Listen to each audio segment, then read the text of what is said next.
So let's actually get started. One of the first things you're going to want to do, if you haven't actually accessed GPT-4 just yet and you don't know how to, go onto ChatGPT and make sure that if you are on ChatGPT, you do need to have ChatGPT Plus, because if you don't have ChatGPT Plus, then you won't be able to access GPT-4. Now, one of the cool things that you can see about GPT-4 is that there's 3 different versions that you have access to if you have access to GPT-4. Now, I do want to make some key differences here because there is a lot to get through in this video, and there is going to be some things that you might have missed. So there are now 3 versions of ChatGPT. So of course we got the default version of ChatGPT, which is available to Plus users. So if you've purchased the $20 a month subscription, you'll be able to get this version right here. And you can see the reason that this one is really good is because it is really fast, almost double or 3 times the speed of the legacy version. So the legacy version that you can all see right here, this is essentially just the free version. So if you haven't signed up for GPT Pro or GPT Plus yet, you're not going to be able to see GPT-4, or you're not going to be able to see default version of GPT 3.5. So understand that that is why you may not see these 2 tabs here. So once you upgrade your subscription, and then you'll see the tab for GPT-4 and you'll see the tab for GPT 3.5. Now, what's interesting about this is that GPT 3.5, we need to make an important distinction because GPT 3.5 is actually faster than GPT-4. So you can see right here, the speed on GPT-4 is only 2, but on 3.5, you can see that it's a 5 on the speed. So the 3.5 version is actually really quick. So if you are wanting to get data out of ChatGPT really fast, just use the default version of 3.5 because it is magnitudes faster than GPT-4. So GPT-4, okay, as you all know, is actually very slow. So GPT-4 is just as quick as the legacy version of ChatGPT, and it is actually slower than you'd expect. Now, most people would think this version that would be really quick, but that is not the case. So that is something that you do want to note. Another thing to note about ChatGPT is that it does currently have a message cap of 100 messages every 4 hours. So this is something that you want to understand. So for example, when you're sending these messages, try to understand that you can't just keep on sending messages for a big project just yet, because they are slowly rolling this out. And I'm guessing that as they do roll this out, so you ought to know that GPT-4 isn't going to allow you to send too many messages in a specific time frame, because I'm guessing that they want to limit the usage of this platform. Now, if there are some tips and tricks that are missed in this video, be sure to comment down below and I'll see if I can get to those comments and potentially make another video on this stuff, because there's definitely a lot to cover and there will be updates to this as the developments continue. So of course you can see that there are many things that you should know about GPT-4. GPT-4 doesn't really allow you to create a code prompt with more than 2,000 words. You know, currently we did see this, that was, you know, something that was advertised, but this is going to be something that is reserved for the API. So if you've ever used GPT before, if you've ever used OpenAI's, let's not go there, or if you've ever used OpenAI's Playground, this is going to be where you're going to be using GPT-4 in the future, and this is where the long form content creation is going to be. So if you're someone who's online right now thinking, okay, I want to use GPT-4 to create ebooks, I want to use it to create essays, I want to use it to create many different things, understand that right now in its current state, GPT-4, you can't actually do that, because you can see right here, it says GPT-4 is capable of handling over 25,000 words of text, allowing for use cases like long form content creation, extended conversations, and document search analysis. But this Reddit user showed that after inserting a code prompt with about 2,000 words, they said the message you submitted was too long. Please reload the conversation and submit something shorter. So right now, guys, ChatGPT, understand that you're not able to submit insanely long things and have it analyze them, but that is something that is going to be happening. And of course, the GPT-4 API waitlist on this page right here, it's called openai.com/waitlist/GPT-4 API. Just sign up here and just simply wait, and eventually once you're accepted, once they actually roll it out, that's when you can head over to Playground. And then essentially what you want to do is you just want to switch the model, and then of course once you have the model, which is going to be the chat right here, that's where you're going to be able to have that long form content on. So it's definitely on Playground, it's not on ChatGPT. Now some of you might be wondering, another thing you might be wondering is, where are the images support? Image support is coming around, but they haven't actually released this just yet. So this is something that they have worked on, with something that they have shown us, but this isn't something that hasn't been released just yet. So if you're looking for an image button right here, or an image button right here, or one in Playground, this isn't something that we have yet. So you know, your ChatGPT isn't bugged out. This is something that we haven't got just yet. So some people have actually been using ChatGPT to develop many crazy things. Okay, so for example, ChatGPT, especially GPT-4, has gotten really good at making code. In fact, it's gotten so good that many different coders are now starting to create these mini projects with them. And you can see right here that this guy tweeted out, "With GPT-4's help and no previous coding experience, I just just made my first Google Chrome extension in a few hours. GPT-4 walked me step by step through the entire creation process, writing the code and fixing all errors that came up. The simple extension translates the text of any web page into pirate speak by using the GPT-3 API and the prompt ahoy matey. So it's definitely really cool because as you guys know, GPT-3 was something that people did use to create code, but as you know, that GPT-4 has become advanced. So for example,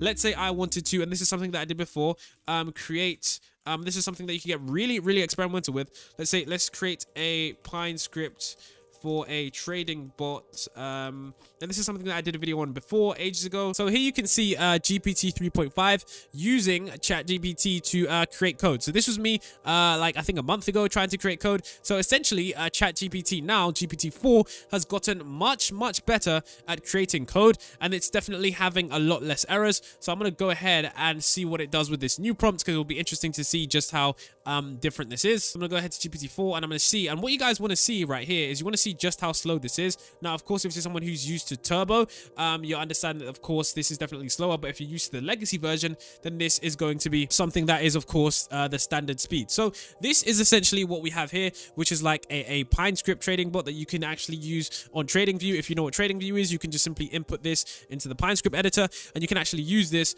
to make a trading bot for yourself as a buy and sell signal indicator. And this is something that ChatGPT can actually be used for, and it's actually something that does pretty much work. So you can see right here that ChatGPT is actually much better at code. Now, for those of you who are wondering exactly how smart ChatGPT is, there's a recent article by Forbes just detailing exactly how ChatGPT beats 90% of lawyers trying to pass the bar, and this is something that is real because I did cover this in yesterday's video. So it is something that is actually true. ChatGPT is very smart, okay?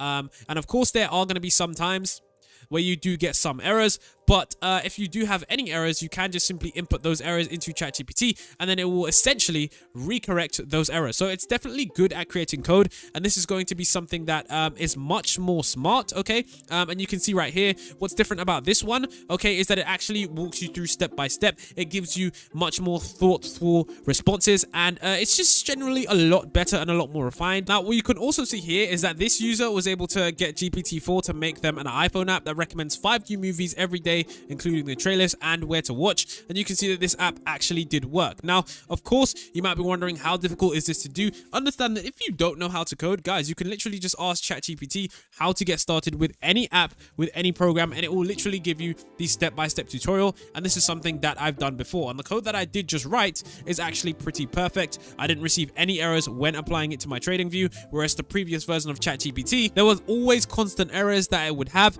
and it would take maybe around 5-8 tries before you could actually get you know, the right code. And this time it actually did get it correctly. Now, although this might not be something that you do want to use, ChatGPT can be used to create very basic games that you can see that you can play in your browser. And of course, you guys can see right there, all you need to do is literally ask ChatGPT what kind of game you want to create, and then simply it will output that code, and you can create those basic games in your browser. Now you might think that this application isn't that impressive, but guys, understand that this can do this within seconds accurately with you know, a high degree of accuracy and a high degree of, you know, certainty, meaning that, you know, these applications can be used on many different programs and in many different fields. Okay, this is just, you know, a demonstration of how powerful the software is, and this is definitely something that you do want to play around with. Maybe you have an app idea, maybe you have something that you've wanted to code, maybe that you know, you have a concept in your brain.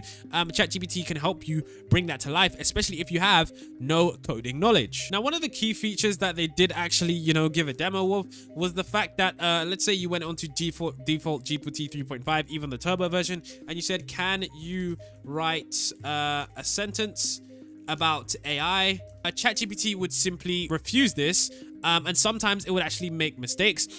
For example, if you ask for a paragraph, in fact, let's ask for a paragraph because it's not supposed to be able to do that. Let's say if we have a paragraph, can you write a paragraph? Well, you can see that it does try to do it, okay? But it does get it kind of wrong because this is an A, this is the letter D, this is the letter M, this is the letter H.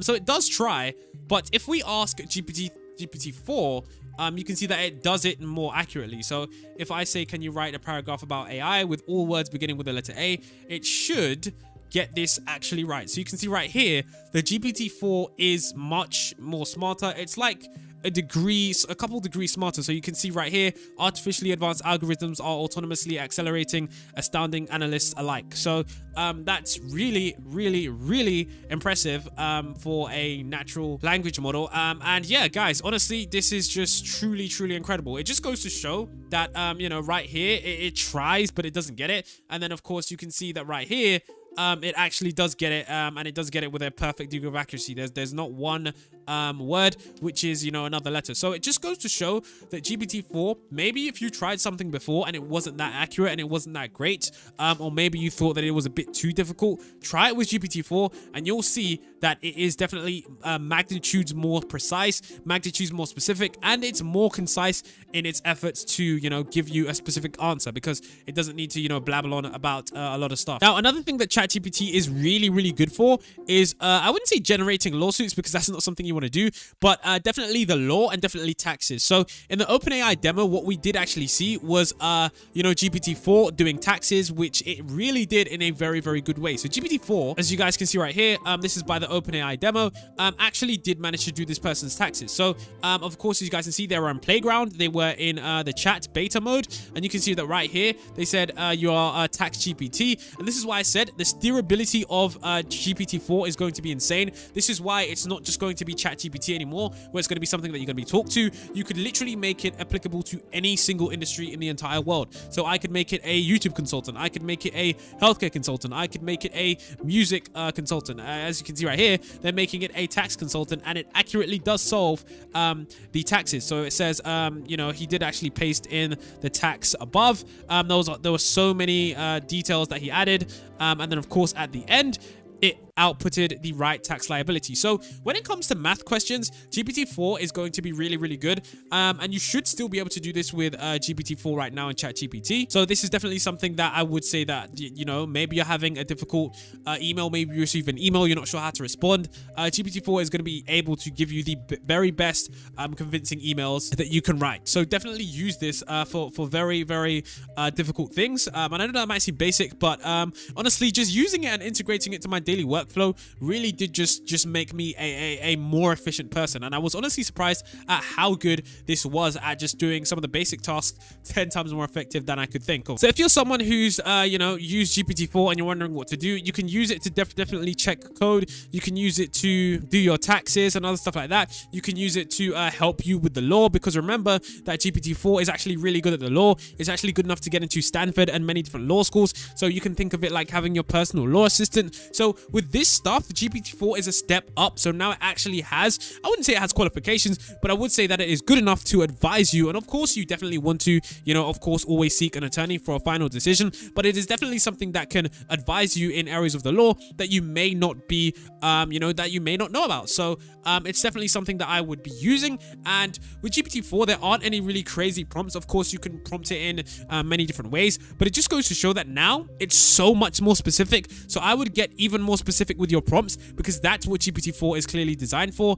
And when the multimodal function does come out, when there's like a little box here when you can input an image, or maybe on Playground, when you go onto OpenAI and you go on Playground, if you change this to chat, and then if you switch this to GPT-4 when it does come available, when they do release the API, you're going to be able to see exactly how crazy GPT-4 is, because it's going to be able to generate that long form content. So I would make sure right now what you do is you definitely get your API key, and you definitely sign up for the waitlist, because once it does release, there's definitely going to be a lot of people using it, and you definitely want to be the first.